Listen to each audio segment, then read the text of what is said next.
before we go into the details of the Cuban Missile Crisis, it's important to understand the world's environment entering into October of 1962. In 1959, you have a revolution in Cuba led by Fidel Castro, and he is heading the Communist Party there. Cuba is now a communist nation right off of the coast of the United States. This is the middle of the Cold War. The United States believes in a strategy of containment, does not like this. So in 1961, the United States, the CIA, the Kennedy administration, they try using Cuban exiles, people who had left Cuba. They try to support them to enter and invade Cuba at the Bay of Pigs. But the whole effort wasn't planned properly. The support for the Cuban exiles, the counter-revolutionaries, those that were trying to oust Castro, it was kind of this half-hearted effort, and it was this big failure. So the Bay of Pigs invasion was a failure in 1961. And it made John F. Kennedy seem a little bit weak. It made the CIA seem, it didn't make anyone on the American side look all that competent because of that failure. On top of that, we're in the middle of the Cold War. Remember this. And at the same time, if you go to what the US was doing around the Soviet Union, it started placing missiles starting in the late 50s all the way into 1961 and 1962. It started placing medium-ranged ballistic missiles in Turkey and in Italy. These are where they were located. And the significance of that is that now these missiles could reach the major population centers of the Soviet Union in really a matter of minutes, in 10 to 20 minutes. I think 16 minutes was how long most of these stay airborne. And when in a situation where both sides have nuclear weapons, there was this kind of notion of, well, maybe if you were able to get to the other guy faster, they wouldn't be able to retaliate, and maybe you wouldn't have that mutually assured destruction. So there's this whole idea that you want to get your missiles as close as possible so that they could reach the population centers, the strategic centers of your opponent as quickly as possible. And if you look up on the web, you can actually find the actual missile sites and when they were installed and when they became operational. These are the ones that were in Italy, kind of right here near the heel of Italy. So you have this environment. The United States was looking a little bit weak after the Bay of Pigs invasion. It looks like they wanted to oust Castro, but they did it slightly, or they weren't able to do it, and they weren't able because they were slightly inept. And at the same time, you could imagine that the Soviet Union did not appreciate the United States placing these missiles so close to its population centers, missiles that could reach its population centers very easily. So now we fast forward to October of 1962, and the entire Cuban Missile Crisis will occur over 13 or 14 days during October of 1962. So on the 14th of October, we're sending these U-2 spy planes over Cuba. So this right here is a U-2 spy plane. That is a U-2 spy plane. And it takes pictures that look like this. And then the next day on October 15th, you have the CIA analysts, and they're saying, wow, that looks like missiles over there. This looks like ballistic missiles that are being set up in Cuba. And so all of a sudden, it looks like the Soviet Union is using Cuba to do the same thing that we used Turkey and Italy for, to set up ballistic missiles really right off of our coast, and ballistic missiles that could now reach any of the strategic population centers, especially on the East Coast or the Midwest of the United States. So by the 16th, so this is literally 2 days after the pictures were taken. The next day they're analyzing them. They tell the State Department about them. The 16th, they tell Kennedy about them. And Kennedy holds a meeting of the Executive Committee. And it wasn't called XCOM, just that. But it was really a subset of special advisors, a subset of the National Security Council and other advisors that essentially become the brain trust to figure out what to do about this forming crisis. Because all of a sudden, you have a state that we don't like off of our borders, a communist state, a state aligned with the Soviet Union. All of a sudden, it has nuclear missiles. It looks like these are offensive weapons. These are weapons being designed for a first strike capability. Once again, if they're being launched from Cuba, maybe they can attack, maybe they can obliterate the U.S. before the U.S. even has an opportunity to respond properly. So this really freaks out the Kennedy administration. And so they start to think about what can they do about it. And early on, there's a couple. You could just kind of call and talk to the Soviets about it and say, hey, we don't like that. Why don't you undo nuclear missiles, but they didn't really think that that would have any significant effect on the Soviets, especially because they probably thought that Kennedy was weak at this point. And just to understand who was leading the Soviets at this time, it was Khrushchev. This is Khrushchev right over here. And he had even made remarks to the effect that he thought that Kennedy was young and maybe naive and maybe too intellectual to really play a good game of chicken here. And so the U.S. kind of felt that it had to look strong here. And so the real options on the table were maybe blockade Cuba. And so a blockade could be an all-out blockade, so it would be an economic blockade, but that's actually considered an act of war because you're to a large degree starving a country. Another option for the United States, because it was completely viewed as unacceptable that these missiles should be here and that they should be deployable from Cuba. The other option would be to do air attacks on these missile silos, and then the other, kind of the most extreme action would be to actually invade Cuba. And obviously that goes in line with kind of the U.S.'s general interest of not having a communist regime so close to its own borders. So this is what Kennedy and his team was wrestling with, and really early on in these early days, most of the team was actually advising Kennedy that they should do a full-scale invasion of Cuba, that they thought this was the only thing that the Soviets would take seriously. It would show that the U.S. is serious about this.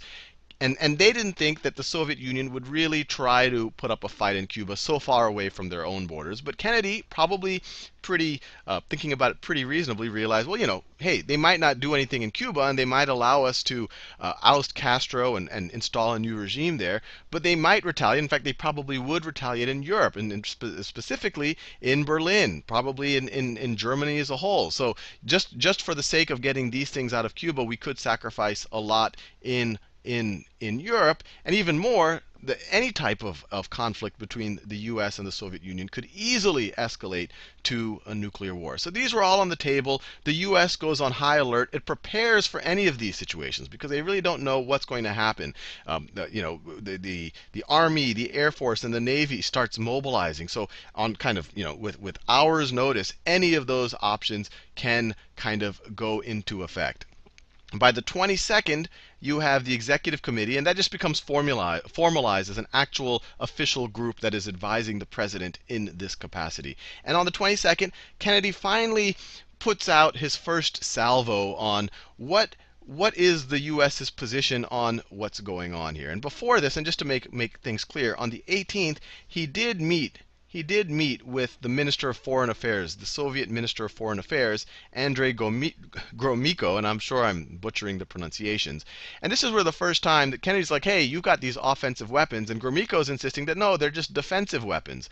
And to most people, defensive weapons would mean things like surface-to-air missiles, things that would stop planes from bombings, but not surface-to-surface missiles, not something that could attack a country. But we'll see in future letters from Khrushchev that maybe they actually did perceive these missiles as somehow being defensive. But you fast forward, that was on the 18th. It kind of made Kennedy and the U.S. frustrated with the Russians because it felt like, the Americans are saying, look, we clearly know you have missiles there, but Gromyko's saying, no, these are just defensive weapons, nothing to worry about. Why are you taking this so seriously? The 19th, U.S. goes on high alert. It starts thinking about all of these options. The 22nd, this committee is formed formally, but more importantly, Kennedy gives a speech to state the United States' opinion, and I'll just read it right here. To halt this offensive buildup, a strict quarantine on all offensive military equipment under shipment to Cuba is being initiated. All ships of any kind bound for Cuba, from whatever nation or port, will, if found to contain cargoes of offensive weapons, be turned back. This quarantine will be extended, if needed, to other types of cargo and carriers. We are not at this time, however, denying the necessities of life as the Soviets attempted to do in their Berlin blockade of 1948. So the Kennedy administration's position became slightly more nuanced. They said we can't do an all-out blockade. One, that is an act of war. Two, that is to a large degree inhumane. Why should we starve the Cuban people? What we're going to do is kind of a filter on the cargo going into Cuba. We will only inspect things that we suspect are holding armaments, and we will only turn back the ships that are actually doing it.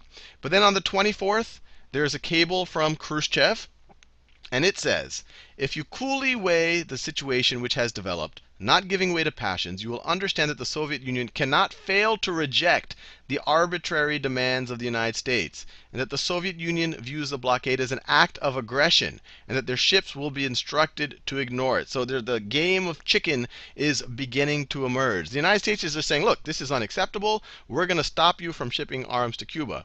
On the 24th, Khrushchev is saying, who are you to tell us what to do? And there's this kind of undercurrent of like, wait, you've already got stuff set up in Italy and Turkey, not too far from us. How can you dare, and they call it a blockade, even though the U.S. is calling it a quarantine. This is an act of aggression, and we will ignore it. So both parties are kind of saying, we don't care what you're going to do. We're going to do whatever we have to do.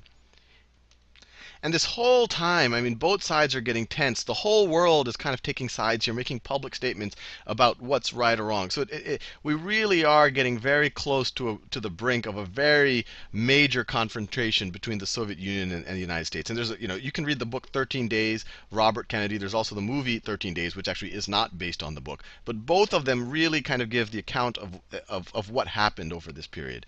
But then you fast forward to the 25th, and Kennedy essentially replies that, look, these are offensive weapons, and these require the responses I have announced. I hope that your government will take necessary action to permit restoration of the earlier situation. So Kennedy's saying, look, we have to do this. These are offensive weapons. We cannot tolerate these weapons so close to U.S.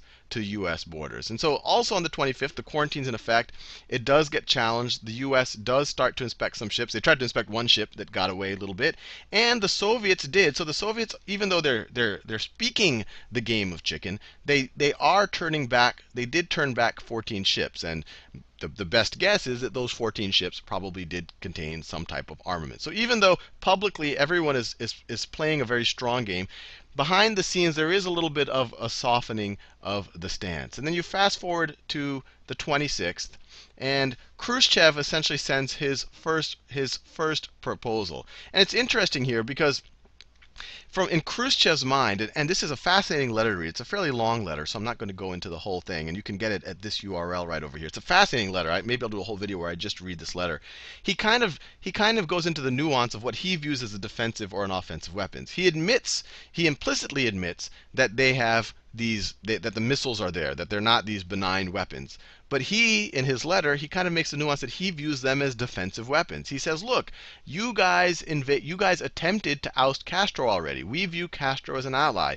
We think that by placing these weapons here, you will be less likely to be able to oust Castro because you will be afraid of these weapons. So Khrushchev is kind of setting up, Khrushchev's saying we don't have any intention of using these to attack you for no reason. We're just putting these here to essentially defend one of our allies. So he's saying that's the reason that they placed those weapons there in the first place. Kind of saying, look, you did Bay of Pigs. You were the ones that took the first shot. Now we are defending it. That might have been the rationale. Another rationale for why they did it is just, and probably the more strategic rationale, is that we already did have these missiles that were pointed at the Soviet Union in Turkey and Italy, and the Soviet Union just wanted to have parity, so they wanted to put missiles on near the U.S. on some allies country from the Soviet Union's point of view. So on the 26th, Khrushchev's first proposal that was given through a cable says, if assurances were given by the President and the government of the United States that the USA itself would not participate. So assurances, let me underline this in a different color. Assurances that the USA itself would not participate in an attack on Cuba and would restrain others from actions of this sort, probably the Cuban exiles. If you would recall your fleet, this would immediately change everything. I am not speaking for Fidel Castro, but I think that he and the government of Cuba evidently would declare demobilization and would appeal to the people to get down to peaceful labor. Then to the question, the communists always like talking about labor. Then to the question of armaments would disappear, since if there is no threat, then armaments are a burden for every people. So in this first proposal that came over a cable, he's essentially saying, look, if you guys just promise not to attack Cuba, if you just make assurances that you will not attack Cuba, then we'll essentially undo everything. We'll give in to your wishes. And this stance right here really does make it look like their main interest in having those missiles was kind of to protect Cuba, so that the U.S. would not try to oust the communists from there. But then on the next day, Khrushchev has a broadcast a public broadcast where he kind of changes his tone a little bit. Now he's saying that they would undo the situation in Cuba only if the United States removed their missiles from Italy and Turkey. So he's sending a little mixed messages. His first message was kind of a softer stance. Look, you guys just promised not to invade Cuba, and we're going to pull out of Cuba. The second stance is saying, no, we're only going to take our missiles out of Cuba if you take your missiles out of Italy and Turkey. And on the same day, another U-2 spy plane gets shot down over Cuba. And this is when both armies are really at kind of, they're like hair trigger notice. So it's a really scary situation. And this was actually done it was a local decision by a Soviet commander. And Khrushchev actually did not want this to happen. And lucky for I guess the world, the U.S. did not use this alone as a reason to engage in war. They said maybe it's an accident. If this happens again, then we'll use it as war. So it was lucky that this did not trigger an immediate war with the Soviets. But the Kennedy administration still had the question: which of these was the more serious? Which of these requests were the Soviets really making? This is a more significant request. Are they requesting for both? And so it was eventually decided on the 27th that, hey, let's just pretend like we didn't even know, that the Americans didn't even know about the second request that asked for more, and let's just reply to this first request. So you essentially have Kennedy agreeing to Khrushchev and saying, okay, we'll do your first request. We will agree not to invade Cuba if you remove your missiles. And then essentially what happens, and that puts Khrushchev in a weird situation, because this is something that he did recommend, but they were ignoring this over here. But through back channels, we said we'll officially agree to this, but through back channels, the Kennedy administration said, and we would also be on an understanding. We would also have an understanding on the missiles in Italy and Turkey, that, look, this isn't part of the deal, but we see what you're saying, and we're probably going to remove them. And what the Soviets also didn't know at that time is that the Americans were planning on that these missiles, to a large degree, by this point in time, were already obsolete, because we already had Polaris missiles that were deployable by submarines, and clearly submarines can deploy things much closer to the action, and they're much harder to track. You can't surveil them and all the rest. So the U.S. kind of agreed to it, but they did it secretly. And the whole point here is that neither side wanted to look like they're giving in. Neither side wanted to look weak. But on the 28th, there was finally an agreement. And so publicly, the first Khrushchev proposal was agreed to by both Khrushchev and the United States. Khrushchev agreed to not send any more weapons, and also dismantle the weapons that were there. And the Americans agreed that they would not invade Cuba. And so you can imagine the big winner here is probably Fidel Castro, because the whole time he's paranoid that the U.S. is planning another attack on him. And at least publicly now, they're saying that they cannot invade. And if they did, it would look like they're going back on their word.